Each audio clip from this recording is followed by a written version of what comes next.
Hello friends, welcome to success with MBS classes. आप सभी दोस्तों का एमबीएस क्लासेस के इस ऑनलाइन प्लेटफॉर्म पे मैं हार्दिक स्वागत करता हूं। मैं अशोक कुमार आपको करवा रहा हूं इलेक्ट्रिशियन थ्योरी के मोस्ट इम्पोर्टेंट क्वेश्चंस जो कि आपके आने वाले टेक्निकल एग्ज़ाम के लिए बहुत ही महत्वपूर्ण होने वाले हैं। तो स्टार्ट करते हैं सबसे पहले क्वेश्चन से, जो आपको स्क्रीन पर दिखाई दे रहा है। फ्यूज जो है हमारे पास, उसको हमें किसके साथ जोड़ना चाहिए? क्या दिया हुआ है? फ्यूज को डैश में संयोजित किया जाना चाहिए। तो आप सभी को पता है फ्यूज हम एक सेफ्टी के लिए यूज़ करते हैं। तो फ्यूज को हमें कहाँ पर जोड़ना चाहिए? फ्यूज को हमें हमेशा जो हमारी फेज़ कंडक्टर है उसके साथ में सीरीज़ में जोड़ा हुआ होना चाहिए। ठीक है, ये क्वेश्चन बहुत बार एग्ज़ाम में पूछा जाता है, तो आपको समझ में आ गया होगा। हमारे पास घर के अंदर दो वायर होती है, लगभग एक तो प्लस होती है, एक होती है माइनस। तो हमारे पास प्लस वाली वायर जो पॉजिटिव वायर है वो हमारी कौन सी होगी? वो हमारी मानी जाती है फेज़ वायर। और नेगेटिव वायर जो हमारी है इसको मानते हैं हम न्यूट्रल वायर। तो हमें जो फ्यूज है वो हमेशा फेज़ वायर के सीरीज़ में जोड़ा हुआ होना चाहिए। ठीक है, नेक्स्ट क्वेश्चन पे चलते हैं। नेक्स्ट क्वेश्चन क्या दिया हुआ है आपको? ए पोल MCB is generated used in. एक पोल MCB का प्रयोग सामान्यतः डैश किया जाता है। कहाँ पर किया जाता है अगर हम एक पोल MCB का यूज़ करेंगे तो? अब आपको पता है शोरूम वगैरह के अंदर तो एक पोल यूज़ नहीं करते, फैक्ट्रीज़ वगैरह के अंदर तो MCC भी लगाते हैं, MCB तो कम ही लगती है। और शादियों वगैरह में भी क्या है, हम MCB से काम नहीं चलेगा। तो ऑप्शन नंबर हमारा कौन सा सही होगा? ऑप्शन नंबर बी जो है, स्मॉल छोटे घर जो होते हैं, रेजिडेंस होते हैं, उनके अंदर हम एक पोल की MCB लगाते हैं। अब आपको कमेंट बॉक्स में आपका आज का क्वेश्चन क्या है, MCB की आपको फुल फॉर्म बतानी है, साथ साथ में आपको MCCB की भी फुल फॉर्म बतानी है।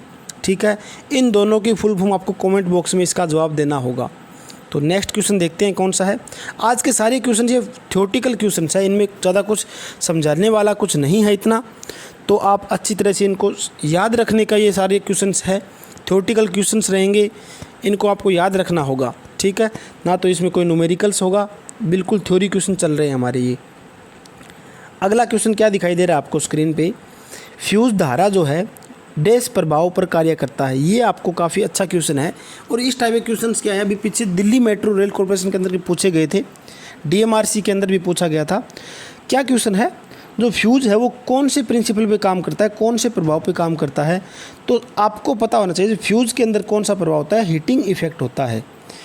अब फ्यूज़ के अंदर धारा ज़्यादा फ्लो होगी तो उसका प्रतिरोध ज़्यादा हो जाएगा, प्रतिरोध ज़्यादा होगा तो उसके अंदर क्या होगा, हीट हो जाएगा हमारा फ्यूज़। गर्म होगा तो उसके अंदर गर्म होने के बाद फ्यूज़ पिघल जाता है, ये आपको पता है, मेल्ट हो जाता है। यही काम होता है मेन फ्यूज़ का, तो हीटिंग इफेक्ट पे काम करता है। अब आपको यहाँ पर फॉर्मूला पूछा जाए तो हीट का फॉर्मूला क्या होता है? H बराबर फॉर्मूला होता है I²RT, ये हमारा फॉर्मूला है हीट का। ठीक है, यहाँ पर आपको पता होना चाहिए जो I²R है ये क्या होता है, H बराबर हम PT भी लिख सकते हैं यहाँ पर। ठीक है, हम PT भी लिख सकते हैं, ये भी हमारा फॉर्मूला बनता है H का, हीट का। ये हीट जो है हमारी, ये हीट हमारी किस में होगी? ये हीट होगी जूल के अंदर।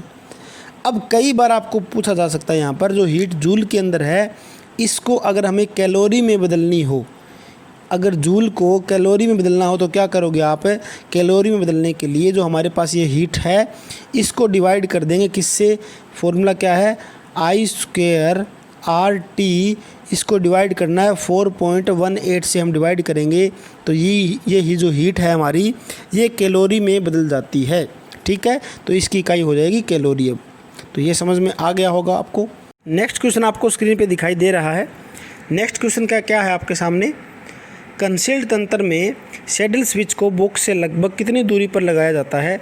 तो कंसील्ड तंत्र में जो हम सैडल स्विच लगाते हैं वो बॉक्स से लगभग 30 सेंटीमीटर की दूरी पर लगाया हुआ होना चाहिए। ठीक है, तो इस टाइप के क्वेश्चंस थ्योरेटिकल क्वेश्चंस होते हैं जो आपको याद रखने होते हैं। तो ये आपको समझ में आ गया होगा, 30 सेंटीमीटर इसका राइट आंसर होगा। नेक्स्ट क्वेश्चन क्या दिया हुआ है? स्विच, सॉकेट, प्लग, होल्डर इत्यादि डैश से बने होते हैं। किस चीज़ से बने होते हैं? ये स्विच, सॉकेट है, प्लग है, होल्डर है, ये कौन से मटेरियल से बनाते हैं? तो यहाँ पर हमारा राइट आंसर क्या होगा? आप सभी को पता है बेकेलाइट के बनाए जाते हैं।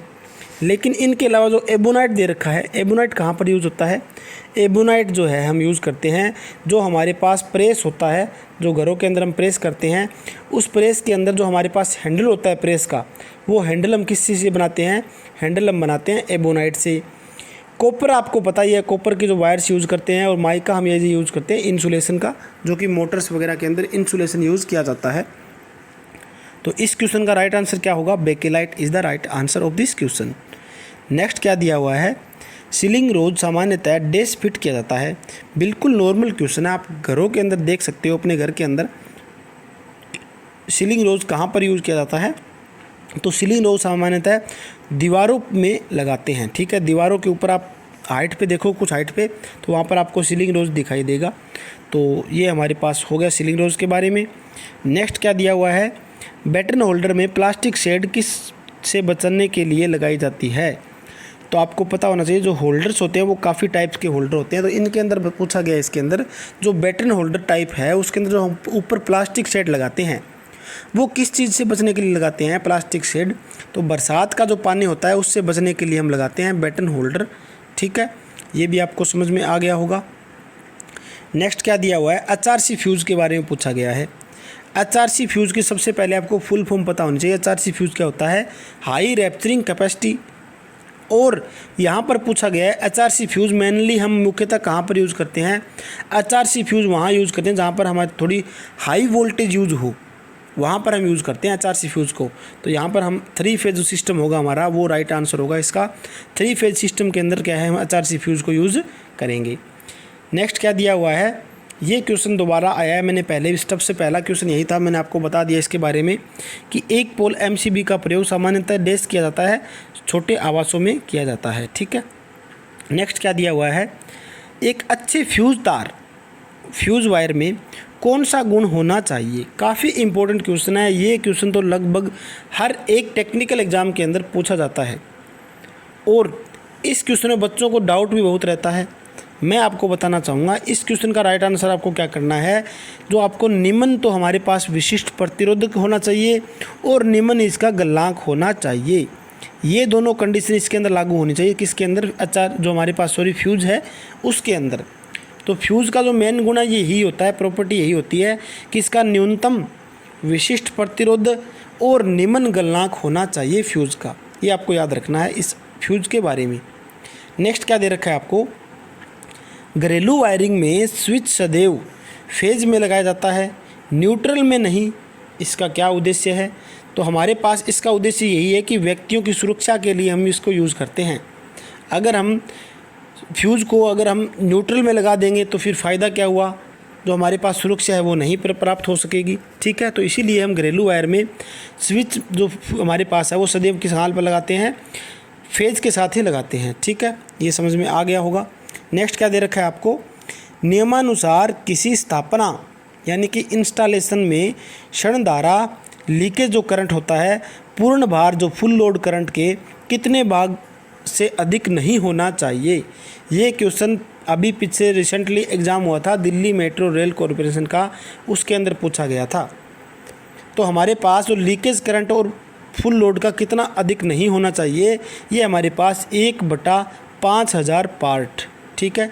इतना भाग हमारे पास नहीं, इससे ज़्यादा नहीं होना चाहिए, ठीक है। तो ऑप्शन सी इसका राइट आंसर होगा। नेक्स्ट क्वेश्चन क्या दिया हुआ है? एचआरसी की फ्यूज़ की फुल फॉर्म पूछ रखी है।